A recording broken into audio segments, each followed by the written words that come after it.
My country of Burkina Faso was peaceful for many, many years. We are a hopeful and positive people. But terrorists brought conflict to my country. And today, 1 in 7 people, that is to say, 3.3 million people are living with hunger. Over 800,000 people are living in cities under blockade with limited or no access to basic necessities. Farmers cannot farm, markets cannot operate. And it is not hard to imagine how this is increasing hunger. Conflict drives hunger around the world. Let's hear how.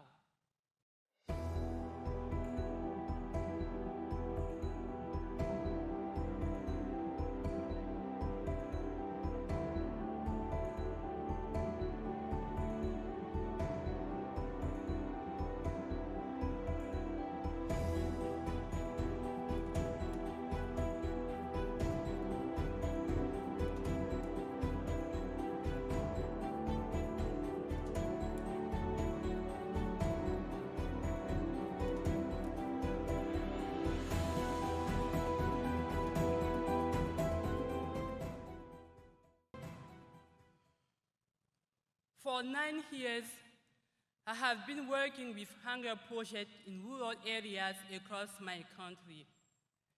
While I see the immense challenges, I also see the hope.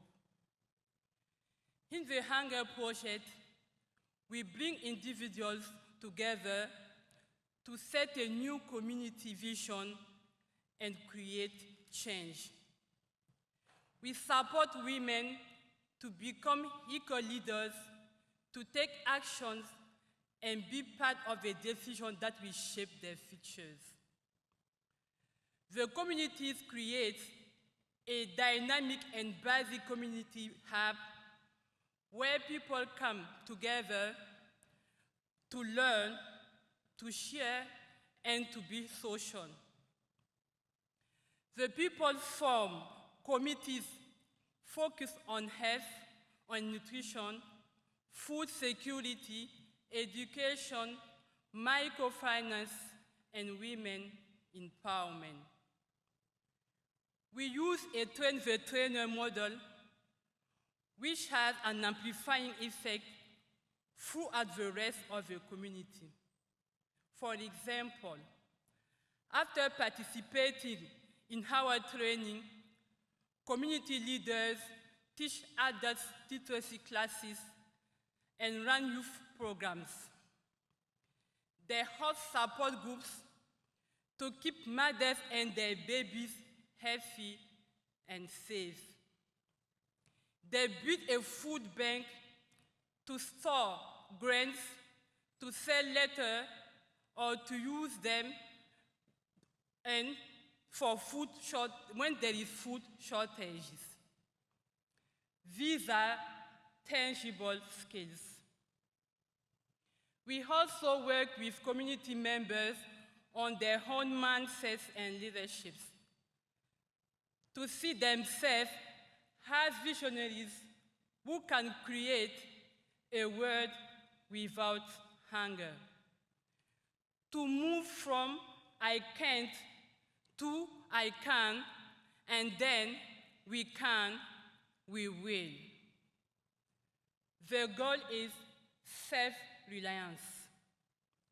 To date, after a multi-year partnership with the Hunger Project, 12 communities have declared self-reliance in Burkina Faso.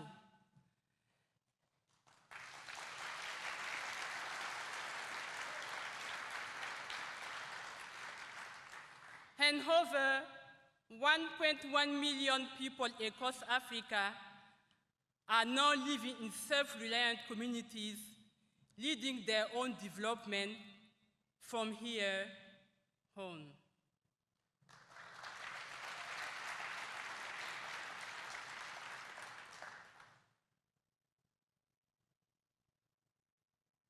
Our model was really tested in 2019 when the community of Tulfe was overtaken by a terrorist group. The community was just about to declare self-reliant. They were thriving with an operational bank, community clinic, access to healthy, locally grown food, children in school, and women managing businesses. The terrorists came into their community and everyone fled. They didn't have time to get their luggage, their money, their things. They left with nothing, only themselves.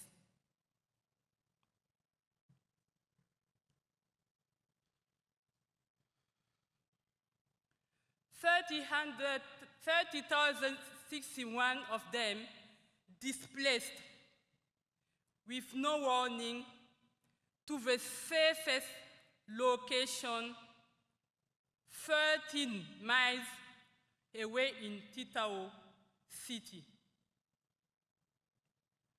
Tulfe's story could easily be one of dependency, like that of over 2 million people across Burkina Faso.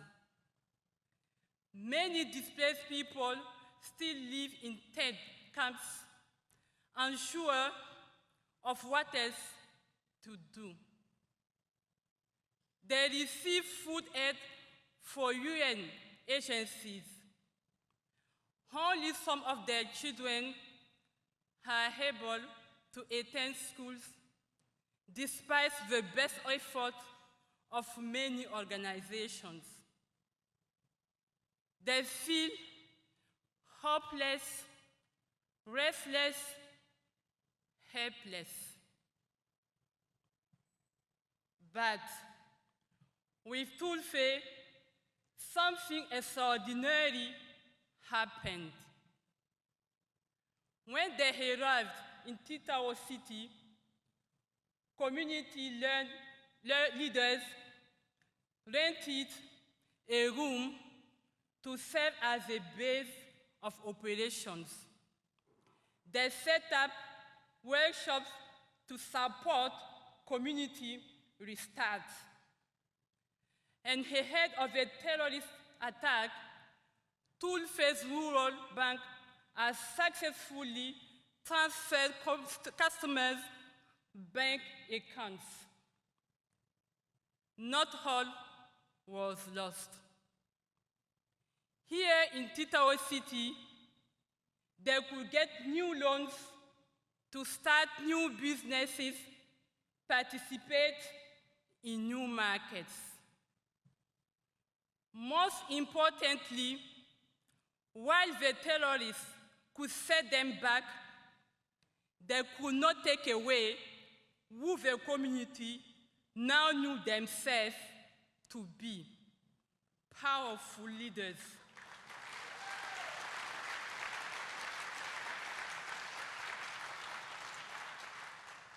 They knew themselves to be powerful leaders fighting for a future without hunger. The community is able to look back today at all they have accomplished and created. Their bank, community clinic, access to healthy locally grown food, children in school, and women managing businesses, and also having leadership roles. They are able to stand on their powerful partnership with the Hunger Project to create a new foundation. This speaks to how the Hunger Project strengthens the capacity of people in communities.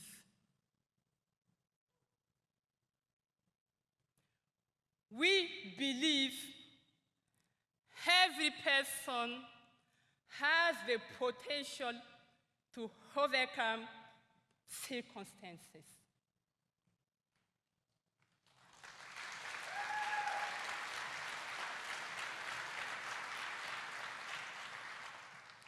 They can shift from thinking that they are at the mercy of those conditions to seeing themselves as capable, smart, strong. It is one of the most powerful and sustainable shifts a person can go through. This is how we build resilience. It happens deep within each person at the individual level and then reaches out to the entire community.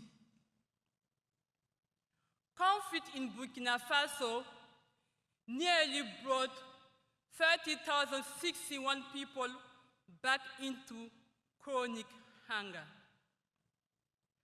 But the spirit survived.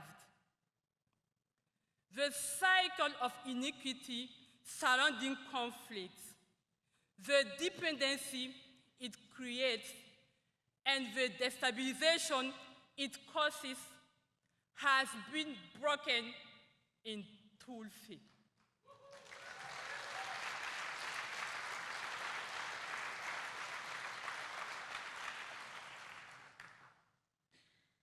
I believe in a world where cycles can be broken. I believe in a world of resilient communities, a world without hunger.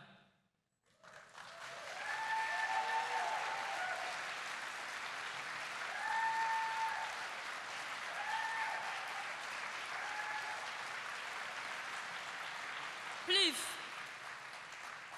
will you say it with me? A world without hunger. Thank you.